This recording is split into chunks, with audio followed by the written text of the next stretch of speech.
My name is Charles Chapman, and I was born and raised in Baltimore. After I received Christ at the age of 7, I quickly saw God birthing in me a passion for broken things. At 16, I received my call to full-time missionary service while serving in Jamaica at a deaf village. After returning to the States, I graduated high school, and God led me to Pittsburgh. It was in Pittsburgh, at the age of 18, that I started Living Ministry. Today we have a great mission that we want to tell you about. It's called the Living Ministry, and Charles Chapman is here. Charles, welcome to the program. Thank you. Nice to meet you. In the beginning, we were so young. We would go to the streets and just reach out to anyone we saw holding signs. We'd pass out flyers and even hold parties in the park so the homeless didn't feel like they were homeless. Now here's me doing outreach at just 19 years old. All right, this is Charles going up to a homeless guy, giving him a flyer. See if the guy takes it. This is what we do.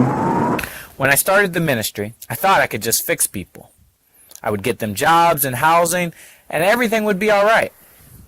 But the truth is, man's greatest need is for relationships, even for the homeless. When Jesus walked the earth, he didn't just give people housing and clothe them. He built relationships with them, relationships that pointed them towards salvation. So how do I alleviate poverty here in Pittsburgh? I build relationships. I make myself available for the homeless. I walk inside their shelters and invite them into my home. We laugh together, cry together, play basketball together, and even go to the movies together.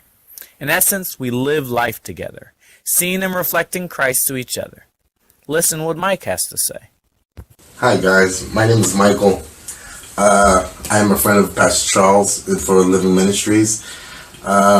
Living Ministries helps a lot of people, the homeless.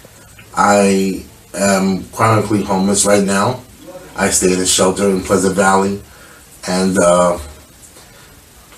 Pastor Charles comes to see me. He comes to see the guys in here, and Josh and everybody else from the Living Ministries comes down here, and we do fellowship and we gather and talk, and it's a beautiful thing when, you know what I mean, people help each other and give back to each other. It's just a blessing. It really is. It's a really good feeling. Over my 15 years of ministry, I've seen it all. Our ministry has grown from a few college students who dreamed about changing the world to a staff of 9 that are influencing the way an entire city views the poor. Large organizations are changing to become more relational just because they see the impact we are having on real people like Bill and Forrest. Hello everybody, this is Forrest and this is my friend Bill.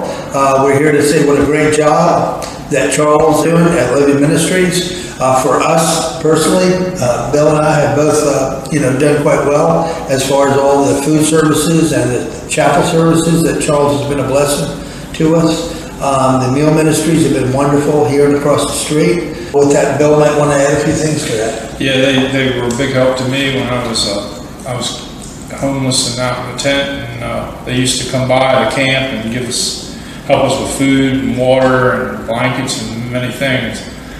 And Charles even came and picked me up around Christmas last year, and he got me into the shelter and everything. And they do a good work, because if it weren't for them, a lot of people would really suffer. Absolutely. And, they do good work, and they're helping a lot of people. Before I was called into full-time ministry, I thought I would be an engineer. I love to fix things. But then God spoke clearly to my heart and said that he wanted me to be a missionary. For a while, I didn't see the connection, but now I do. I live in a city of bridges, and I'm still an engineer. But I'm not focusing on the integrity of structures. I'm focusing on the integrity of man's heart. I don't build bridges for cars, but for people, so that they can know and be in relationship with Christ and each other. In 2015, I helped start and now lead the Northside Homeless Alliance.